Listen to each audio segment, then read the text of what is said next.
Phil, Happy New Year. What's happening? Happy New Year, man. The great Raga. What's going on? How are you? Very good, very good. And congrats, man. You just settled on a property. Very good Thank news. you, man. Thank you. I tried to beat that first homer scheme grant by the Gen first. I did it. I beat Market's picking up and it. you bought it at a good time, the quiet time of the Yeah. market. That's the best. Yeah. I mean, I think the Central Coast, I've been saying it for a while in Newcastle, is Yes, a booming region. Outside of Sydney right now, it's going crazy right now, everywhere. exactly.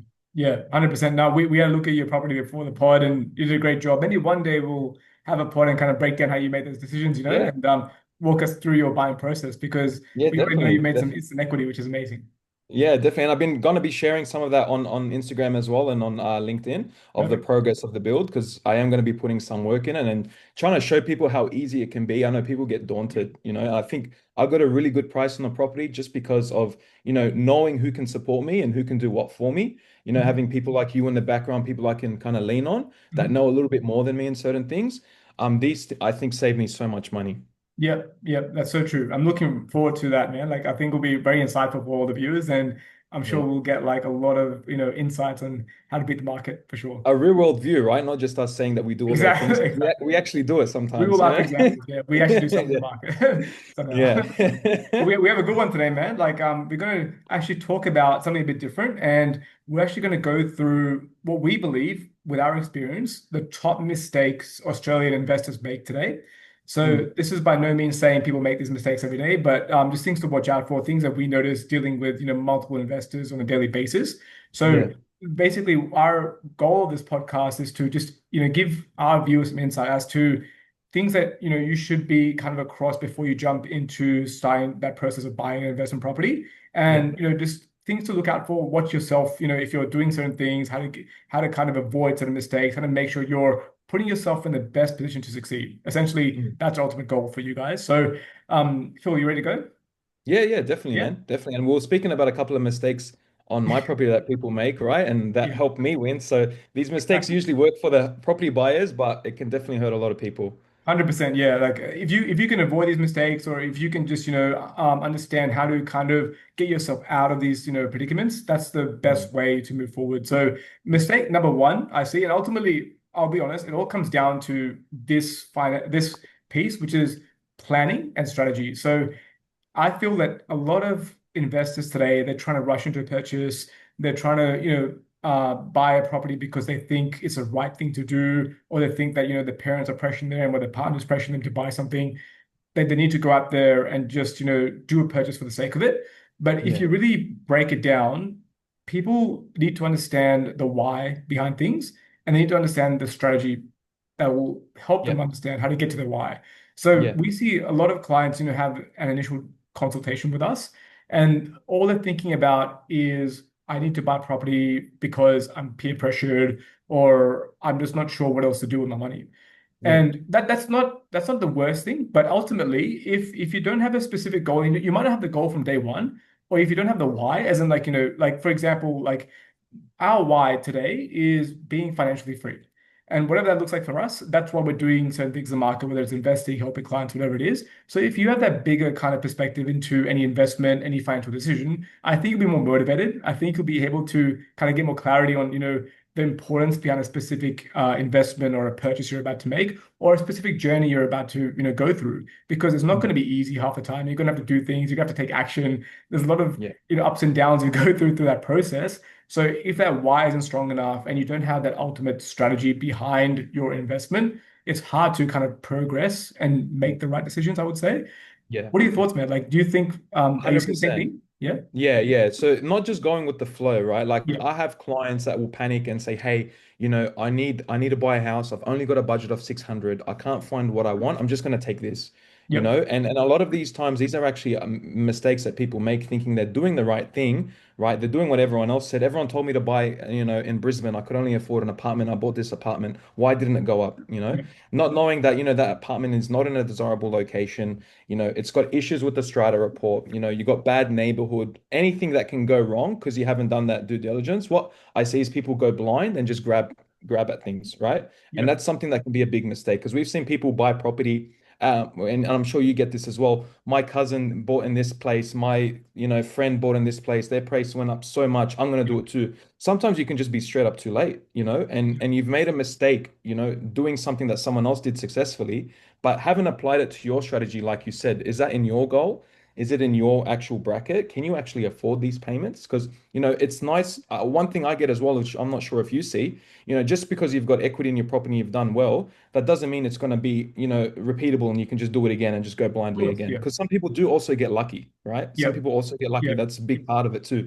And what I see is people, okay, I just want to use as much equity as I can and buy the next property, not really strategizing if they can afford it or not, and then not buying what they should be buying when they're actually at a different stage of their life. Correct, I'm sure exactly, you yeah. would probably get And that and, as well. and Yeah. that's where you're pointing out, correct? So like your research, the level of depth you go into that process of looking at what's right for you. If you don't Yeah. understand why you're going into that investment, you won't even know what you're looking for from Yeah. another's perspective, which we'll get into. Yeah. But Yeah. yeah, I think just today it's like there's a lot of pressure on people in their 20s and 30s to get ahead.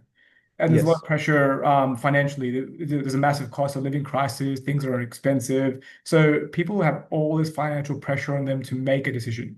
Yeah. And we understand that is tough, but like if Mm. you're using property as a tool to grow your wealth, Mm. have a longer view in mind. Think about what you're doing this for, because that Yeah. will keep you focused. That will keep you kind of clear on your objective, and it'll Mm. minimize the distractions, minimize that Mm. noise outside of, maybe you should buy these locations or look at these property types, look at this asset, consider crypto, whatever it is. It will keep you very focused on your goal because you know the reason why you're doing this. Yeah. You know your long-term goals. And I think having that ultimate strategy from your individual perspective will help you Yeah. plan better and make the best decisions. Obviously, that will trickle down into our process of the Yeah. property buying process for sure. Yeah. And that makes you okay when things go wrong as well, Yeah. right? So Yeah. if you've strategized and things do go wrong, we can't stop everything, Correct. right? Yeah. And what I see people crumble the most is when you haven't prepared and then things go wrong. I find those people struggle the most, right? Yeah. Obviously, if you're more prepared, things are going to go well.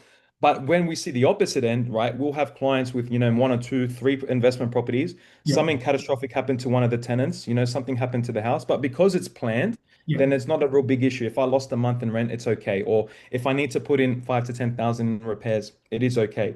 Yeah. What I see as well that people don't really talk about is, the idea of what I call golden shackles, right?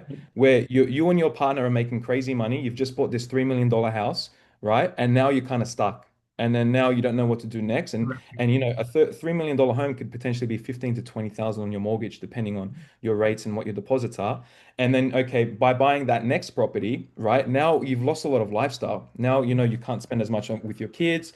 You can't holiday as much because you've kind of stuck everything into a really nice house and a really nice investment property where sometimes we would even tell you ourselves, you don't need to spend that much. You Yeah. don't need to spend like even though we get paid for higher loans and higher houses, that we lose if we're just going to be pushing everyone into the most that they can accept because Correct. Yeah. that's not really how you grow your portfolio, right? Sometimes it's boring, but it is a slow growth a lot of the time, right? Yep. If you only need to put in $200 to $300 a month, it doesn't have to be something so extreme, right? You don't need to buy that $1.5 million investment property, Yep. right? Airbnb usually doesn't work unless you've got, a lot of properties. If that's some people that they think about, or Yep. everyone else is doing Airbnb and making so much money, it has to be easy. It's not really like that. Correct. Whereas for us, if we're planning you 5 years ahead and things go up and down, at least we know where we're going and we can strategize in a planned way that makes sense for you and even the people around you who might even rely on you. Yeah, 100%. Yeah. And that's a very good point because when you know your strategy long term, most likely you understand all the numbers behind everything, which we're going to get into. And then you are Mm. planning for the best case scenarios and also the worst case scenarios. And then you Yeah. can navigate, you have an exit strategy, you know how you can Yes. pivot, you know you can Yeah. optimize the portfolio. There's a lot of things you can do. And Yeah. you mentioned, things about buying with your partner. I think that comes down to my next point in this topic. So let's say, for example, I'm an investor and I finally understand what I'm trying to get out of the market in the next 5 to 10 years. And I understand the why behind why I want to buy property. It's now all about how do I do this in a way that suits my requirements, but also most of the time, people are doing this with their partners. Yeah. So what I've seen in a fair few client meetings is the partners may not always be aligned, and this is not relationship advice. This is nowhere Yeah. close to that. But what I'm trying to say is that We'll get our partners I was annoyed, doing some right? We got to research be actually. What's careful. that, sorry? We got our partners upset. We got to be careful what we say. Yeah, exactly. Guys always tend to muck around, but in general, like if I was doing some research, the main cause of relationships or marriages breaking up are financial issues, financial stress. So Yeah, we can't act like things like investing, things like how to use our money in a smart way don't impact your personal lives with your significant other. So a lot of the times you go on these calls, and sometimes it's clear that the partner, whether it's wife or husband, may not be fully aligned on the same objectives, the same goals, the same strategy. yeah, Now, we love to have clients come on together so we can understand, if everyone's aligned to a specific, strategy that we want to implement for a client. And that's why even, Monica, who's very scared of the podcast, but she always comes onto the client calls and, we'll do it together in a more, inviting way so people can be more open. I'm making it sound like a counseling session. It's not, but essentially just to make sure that everyone understands the pros and cons of investing, the risks associated, but how it can really help you together. And mm, what I've seen is that if you're aligned with your partner, or they at least understand what you're trying to achieve, because sometimes like it could be that, it could be feel like, you might want to, buy like 10 properties in 10 years. But your partner may be more risk averse, and she might think that's a very crazy idea. And she might think that, that's one of the most riskiest things you could do in the market, and she'd rather just save the money or go down another path. So like if you have this kind of conflict happening 24/7, and there's no even middle ground you're meeting on your investment strategy, you're not going to yeah, succeed. And I yeah, think again, this is not us giving any relationship advice, but yeah, have this discussion with your partner if you can, if you're comfortable with it, if you can at least make them understand, what you're trying to achieve, tell them your why, tell them why you want to invest, and then seek expert advice, maybe listen to a podcast or two together, or maybe just get some insight on the market, get some insight into why I can help you guys. And that makes it a lot easier for you guys to have those discussions together because it can be a scary topic. Not yeah, everyone's open, to talk about finances or investing together. And I think that way, once you're aligned, I've seen people who are aligned in the market, so the complete contrast. Now, people who are aligned, like couples coming on together, they have the best results yeah, because they are on the same page, that the mindset, they're both pushing each other to succeed. And to mm, your point, if something goes wrong, if and that really happens, but like things can happen, correct? So if something goes wrong, even minor issues, if there's a bit of change to the strategy, if there's a way you want to pivot somewhere or someplace, yeah, it's done so easily and it's so seamless. And you yeah, find out that like once they go through any rough patches, they actually come out even better. So mm. I think aligning with your partner, if you can, if you're comfortable, is a great way to overcome a lot of the potential risks in investing. And I think none of us want to hear "I told you so" by their partner, right? That's That's very one true thing either. Yeah, that, exactly. and that's one thing that, to your point, right? Not being aligned, Yep. and things happening in the past and not being able to pivot because of it, right? Yep. Like for example, I would have seen a couple, and one thing that I see is a couple just, maybe just starting to get into their careers. Maybe, the wife has just had a baby, their income might not be where they want yet, but they just want something secure because they've just had a baby, which it makes total sense, right? But what happens, what I see a lot is, okay, well, now we've 2 years down the line, we've outgrown this house. We've Yep. outgrown where we're living in now. And, the transaction costs in that, it costs money, putting it up for sale, the cut that the agent's going to make, the Yep. stamp duty that you're going to probably have to pay on the next one. So, it is easier said than done. But one thing I always talk about clients is this where you want to live forever? Is this where you're going to be raising your kids? Are you guys going to be comfortable living in this neighborhood? Is this the type of things that you want and all the things that you are saying? It does kind of maybe sound like a counseling session, Yeah. but really it's making sure that everyone knows what we're doing and Exactly. everyone is happy. Yep. And one thing that I do see is, depending on the couple, the wife might be a bit more into it or the husband might be a bit more into it, and Yep. the other one is just kind of just dawdling and going through. I mean, that's not terrible either. If you don't care and trust your partner, Yeah. that's fine. But Exactly. we just want to know that everyone is on the same page and we are all doing the right thing, Exactly. because we do have that where, kind of resentment comes into play where, oh, you've done this, now it's my turn, you've got to listen to me. And Yes. it's not really, everyone's pulling from a different way. And, being a couple, you've kind of got a hack of two incomes, right? Yep. If you've got two incomes, you've got such an advantage to the common investor who a lot of the times it is by yourself. It's not always with a partner or someone else or, so having that set straight is really, really critical. Mhm. And that really saves you a lot of money because the best strategy that I've really seen, is couples growing into their home, Yep. right? They'll find something that might not be the best right now, make it nice, turn it into their own home, right? Revalue it and maybe move and grow to the next one. That's fine too, right? Obviously, you're not going to buy a mansion off the bat and your family is set. You do need to grow.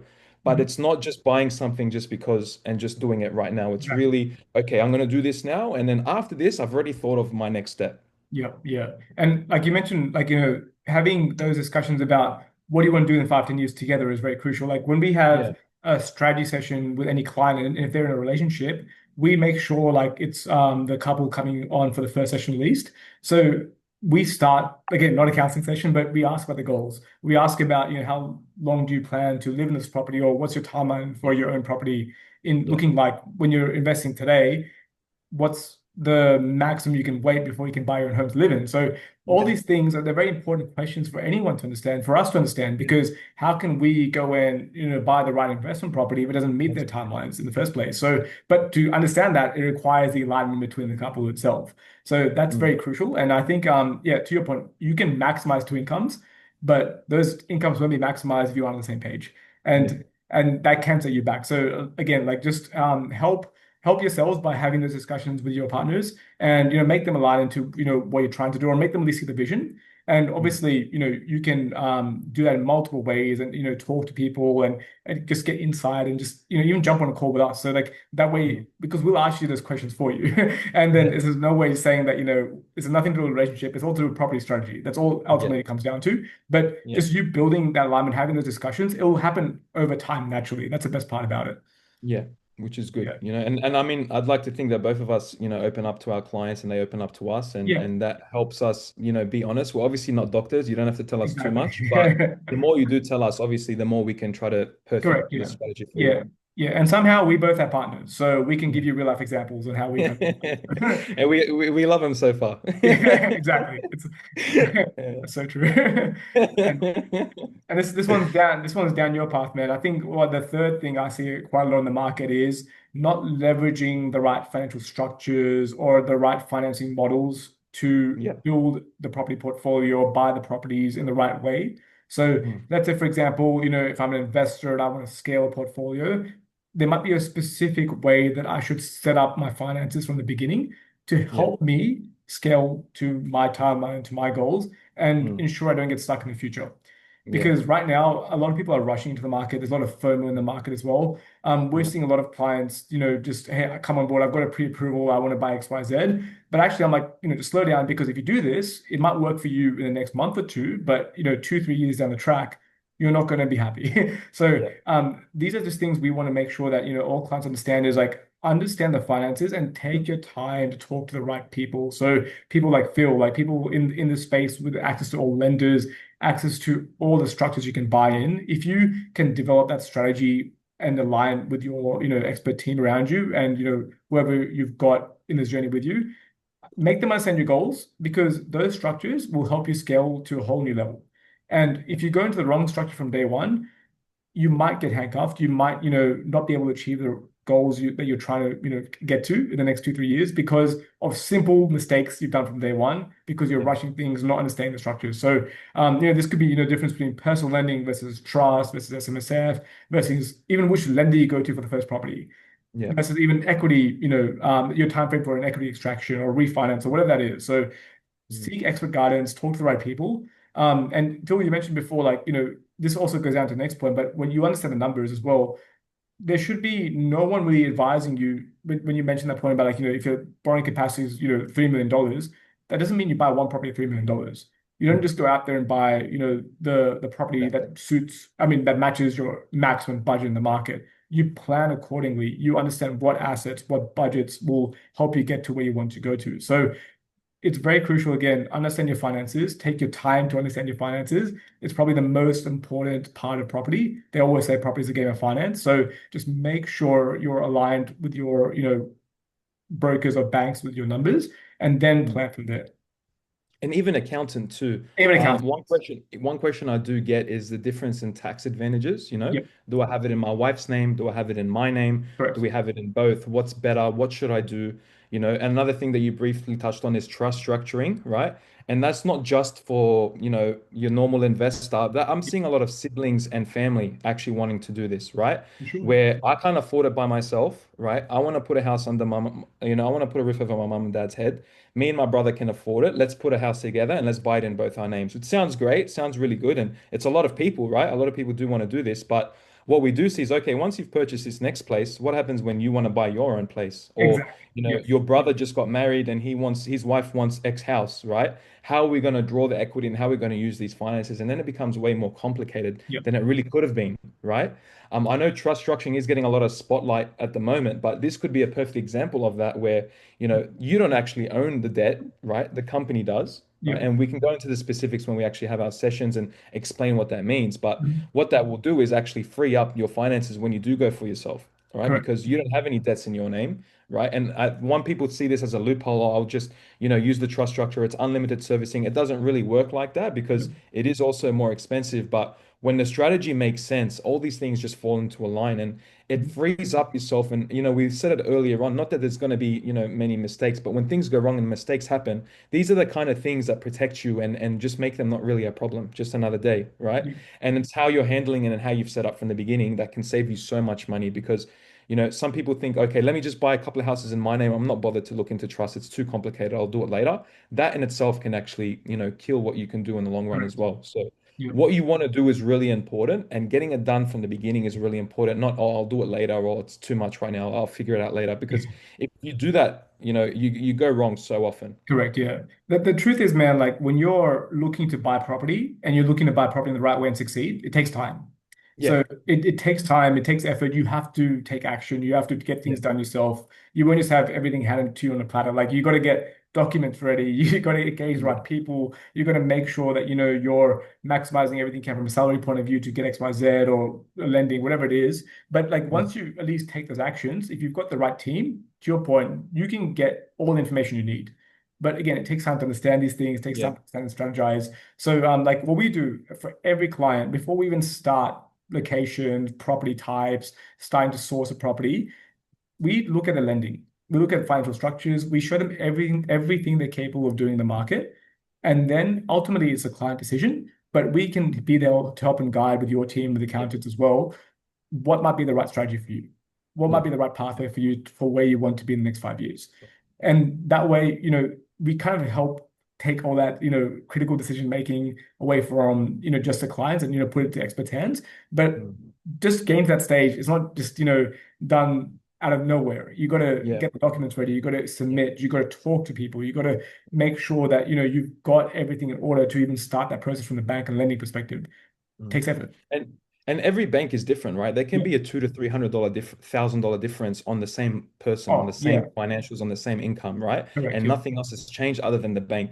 And in that same light, you know, we might be suggesting, you know, Melbourne, Central Coast, Newcastle. These are places that we're suggesting, but that doesn't mean just find anything in those areas and just buy it because Correct. that goes wrong so often too, right? Because you don't, there's pockets within pockets that really make a big difference, right? And Yes. you do need to understand everything that's around you before you do make that commitment. So copying people, as good as it sounds, or just finding the first thing online, or even ChatGPT, we definitely don't recommend just following it blindly. It's good, it helps, but you Yeah. do need that extra due diligence to make sure what you're saying is correct. Correct. And even how we've done what you said and just comparing yourself to others. This is what this client did. This is what this client did. You Mhm. kind of fit into that bracket. Which one suits you more? Because Yep. everyone's going to choose something differently, right? Like just because you've got a certain budget, that might completely throw off where you're going to buy. Yep. And one thing that we are saying earlier is if you've got 3 million as an offer up front, how can we stretch that even more? What kind of properties would make that number even higher if you can get something like this up front? I'm using 3 million. That's a ridiculous number. Obviously, there's not going to be too many people in that bracket. But Mhm. as an extreme example, we had a client that was, you know, approved for 600,000, right? One loan. They ended up buying two houses worth 750 total as the loan. So we've Yep. stretched an extra 150 by buying a second property and strategizing it in a Yep. way that suits them. And the best thing is now they've got two rental incomes, much easier to actually maintain, and it's Mhm. completely opened up their strategies. Correct. Yeah. Exactly. And that's for their strategy, correct? So that's Yeah, suitable for them, but they for went through them. the whole process. They Yes. strategized, they planned, they did the numbers, and then they went Yeah. forward and made the decision to Yes. secure something. Exactly. Yes. And I think Yes. that's where the next part comes into. So, we've now spoken to the broker. We've actually undertook that process where we understand our lending scenarios, our budgets, what we can do with different lenders. So the next step is again understanding your cash flow, understanding the numbers behind a specific investment now. So to your point, Phil, like if you're going to be buying a property, there will likely be a portion of holding costs from your side to hold that Yeah. property. So the rent won't always cover the mortgage. So that's pretty much the first thing we cover with clients. So if you're trying to buy property in the space and you're expecting, maximum X dollars out of pocket to hold the property, there's only specific locations across the country that will suit those requirements. And we always tell clients the worst thing that can happen, in my opinion, in property today is it doesn't grow in the short term. So Yeah. if you bought an asset today and it doesn't grow over the next 2, 3 years, are you going to be financially stressed? Yeah. If you understand cash flow, if you understand all the numbers, your lifestyle, everything else you've got going on financially, other mortgages you might be paying, you should be able to go through any rough periods. Obviously, Yes. we don't want these to happen, but there's always a worst case scenario. We have to plan for that. And let's say, for example, you are stressed financially. If you haven't done this process of understanding your numbers financially, your cash flow, if the property is not growing the next 2, 3 years from the day that you secure the property, then you might be stressed out financially. You might be not unable to sleep at night because you don't know how you're making an extra payment. It's killing your lifestyle. You're stressed out. You're not happy. So you might be thinking about selling. If you sell a property in the first, 12 months, you're paying full CGT. You've paid stamp duty going into that property. You're paying seller's commission and maximum tax going out. You're probably going to lose money. That's why, in my opinion, I think 70% of people still lose money in the market because Yeah. they're either selling within 12 to 24 months, Yeah. where there's too many costs on either side of the transaction. So you're not really making anything. Yeah. And because the holding costs are too high, that's eating into your net profit anyway. So Mm. if I believe, you're looking at the numbers from day one, which we help all clients do, it's very transparent. So again, before we even look at property type or location where we're buying, it's numbers Yeah. first. From a numbers perspective, based on what makes sense for the client, then we go and talk about location and property type. Yeah. Because that location needs to have options available that suit the numbers. Yeah. Because overall, as an investment, this is all a numbers game. Yes, these are real life properties and people are living there, but as an asset, they should be doing the job, which is providing growth and providing the rental yield we require from the property itself. And if we Yeah. can achieve that, then everything else will make sense, they'll flow, and we can happily hold this portfolio, which long term will definitely grow. So Yeah. yeah, Yeah. understand your numbers, understand the cash flow. If you're missing this step, and it's not easy to do, in all honesty, it's not an easy process to go through this. But if you have the right tools, engage the right people, or like just do the due diligence yourself, that's the bare minimum because that way you can avoid going into an asset where you're going to be financially stressed. Mm. And as you said, one thing that we always go to is, we try to put in buffers. So if Yes, your property within the next 2, 3 years doesn't go up as what you thought of, or, correct.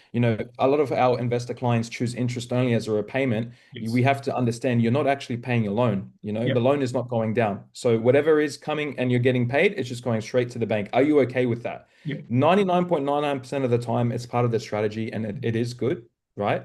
But for a client that is not comfortable with that, then that's an easy no for us to say, well, then we shouldn't really be doing this. Is this really what you want to do? Right? Mhm.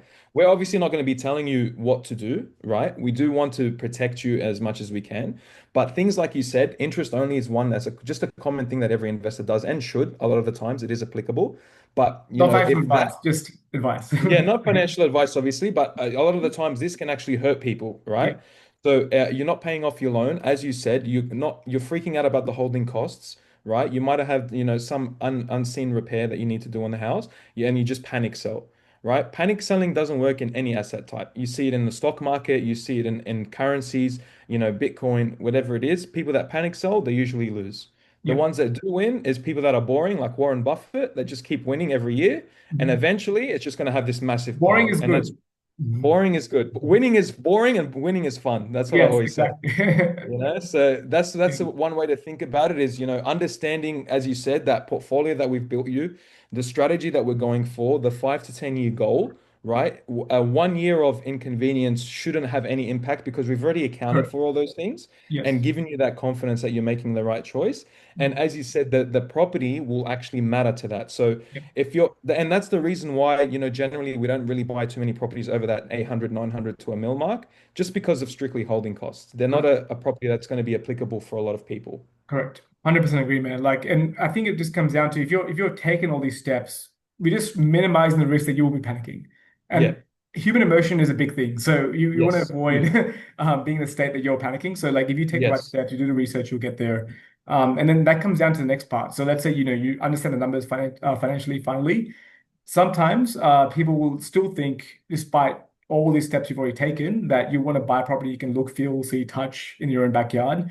Um, it's honestly very unlikely that a property in your own suburb or location is going to be one of the top performing assets in the country. There's more than 15,000 suburbs. We look at more than 40 different data points across all cities, all regional locations. So buying your own backyard is 99% not going to be the right Mm, strategy for you. But again, it doesn't mean you're not going to win or make profit there either. But all mm, we're trying to say is there might be a different approach you can take, a different market you can buy in for a property that suits your longer term goals. And mm. obviously, with all clients, we look at all the research, understand this in a lot of detail, and we can show you the right locations, and we can always compare. That's one thing we tell clients. So, like, if you have a bias towards a particular location, perfectly fine. More than happy Yeah. to consider them, but we look at the pros and cons, the risks at all times. But we also Mm, show you data-driven approach to the market, looking at mm. all the other suburbs that make sense from numbers point of view, strategy point of view, and everything else. And that way you can get a look and feel of even other different markets and see the opportunity cost of buying in your own backyard versus the other locations that could be Yeah. better. So Yeah. most of the time, we've seen clients understand this, but sometimes people still have the bias to your own backyard. Just keep in mind, again, more than 15,000 suburbs in the country, very unlikely that that will be a top performer. Mm. One thing that I see on that a lot is in the trade industry, right? Where a lot of tradesmen don't want to buy outside where they know because they know what they know so well, Yes. right? And that could be a hurtful thing and it could also be an advantage, right? So, if you were to say, I'll use Sydney as a good example, right? If there's a tradesman in Sydney, right, that's living in Sydney and just can't afford it, they won't be willing to invest somewhere that's even within driving distance of Sydney, Yeah. but you should be leaning on what you know. If the properties, need repairs, you might be able to make some money that way. And that's where the strategy comes in. Where if you're trying to buy something, we're trying to see why you're trying to buy it. And if you can add some sort of value to that, right? That's something that I try to tell clients to make it easier. Correct. When they see something, they might see, oh, this is really ugly, or I don't really like, I don't like the blinds. The blinds take, an hour to change, and you can just go to Bunnings and get the cheapest one. Like Yeah. these little things they sound hard, but they're not hard at all, right? And some Yeah. people are scared of work. And I think that's where I actually did really well last year in the property that I bought, Yeah. is there is a list of things to do, but it's not nothing that's going to stop me from, even renting the place out. The place Yeah. is rentable and presentable. And, as you said, backyard bias kills a lot of people, right? Not knowing these places, you don't have to know, right? That's where our job comes in. Yeah. That's where we make the comparables for you to actually show you the steps that people take to do these things, Right. Yeah. because And we still go it's through the it's same processes. Like we have teams that can go inspect on your behalf, do all the due exactly right. diligence, the reports. And when Exactly you right. mentioned, tradespeople like, adding value, that's an amazing opportunity. And I Mm. think that's a specific strategy that a specific set of people use for Yeah. their property, hunt. They want to look Yeah. at adding value in a specific renovation or development, whatever it Exactly. is. And but honestly, that won't apply to the majority of the market. But the good Yeah. thing is that if you had that kind of goal and you're aligned to them from the very beginning, Yeah. you're going to make sure that you do your due diligence, your feasibilities as you go into that renovation or Exactly. value add project. Yeah, yeah, yeah. And even buying, interstate, right? Even though if you're living in Brisbane right now, as an example, and you live in Brisbane, it's not very easy to buy in Brisbane. So No, there's nothing wrong with buying outside of Brisbane, even though you do live in Brisbane and everyone's talking about Brisbane, correct. Yeah, right? 100%. And another example, which I'm sure you heard of, is Darwin. A lot of people are pushing Darwin really heavily. A lot of buyers agents are pushing it. Strictly from a numbers standpoint, it makes sense. If you're going to read over it, like this looks really good. But then if you take a step back and understand what these numbers really represent and what your actual goals are and what you're looking for, is that going to make sense for you? A lot of the times it's a no, even though it's actually doing well and going to do well. Yeah, exactly, man. Yeah. And I'm just conscious of time, man. Sorry, but like there's Okay, last we've two got to points squeeze it I've in. quickly had. Main thing again, it's a data-driven approach. A lot of clients can get stuck in analysis paralysis, overanalyze little Yeah, things. There's a lot of data available today. It can be very, very confusing, and it confuse you to the extent that am I even making the right decision when I was looking at this yeah, market so confidently before even seeing the data? So yeah. all in all, like focus on fundamentals, basic fundamentals. Like we said before, boring is good, and you will win. Long term, Mm. if the fundamentals are there, it will do fine. And finally, just too many people have a negative mindset going into this.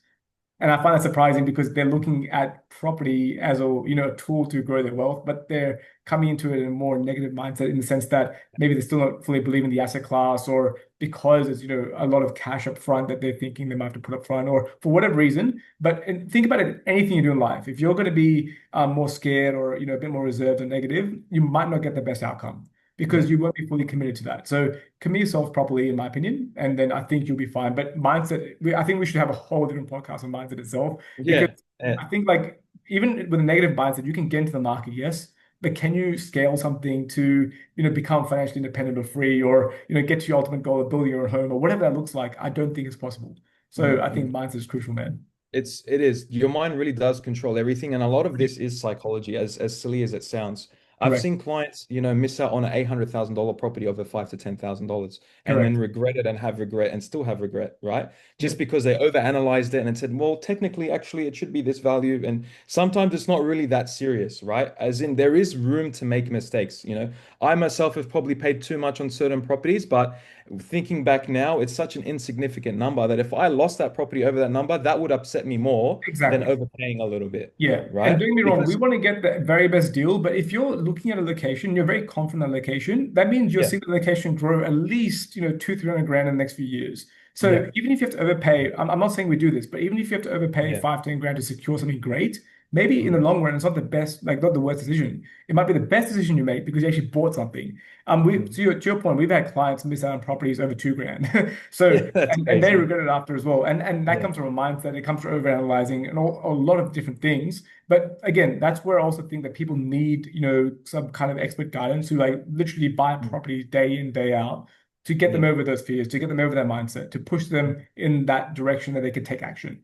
Yeah, yeah. With And, my- and sometimes, people will just have a bad deal, right? Like they'll see a house online that looks cheaper than the one that they're going for and say, why aren't I getting that price? But then when you compare the houses together, they're not very comparable. And I Exactly. see people pull out over that. Like, oh no, the house down the road sold for this much. I need to sell it for this much. Correct. Or, the house last year sold for eight, went 10% higher. That's not good enough. I want this area that's got 15%. And sometimes that just makes a mistake when you're just looking at, the weeds and not really looking up. Correct. 100%, man. And one more point I think is pretty important. Listen to Phil. People don't listen to you enough, Yeah. man, on the pod. Yeah, listen to Raghav as We well, keep man. There's a winning. reason why he's a buyer's agent, one of the best in the game. No, no, all good, man. I appreciate it. Now, I That's think funny, we'll man. do another deep dive into all this stuff. I think it's very useful, and I think going through your purchase would be amazing for Yeah, people to get some insight. definitely I know do you're going that. to be posting a lot on social, so I look Yeah. forward to it and understanding how you And went through that process. even once I think people see kind of the renovations and changes are done and realize, hey, that's actually not that hard. Like that's not No. that difficult. As Yeah, long as it's good planning, it's really straightforward and things are simpler than you want. Honestly, the hardest part in a lot of this is really just being on top of things, correct. right? Yep. That's really been the most difficult part. It Yeah, hasn't been, and keep in mind, you started off with a clear strategy, and you knew why yeah, you're going to this. yeah, Yeah, yeah, if yeah, you've got those two things, then you've done your due diligence to the best yeah. extent, the numbers, the feasibilities, because you know exactly what you're trying to achieve.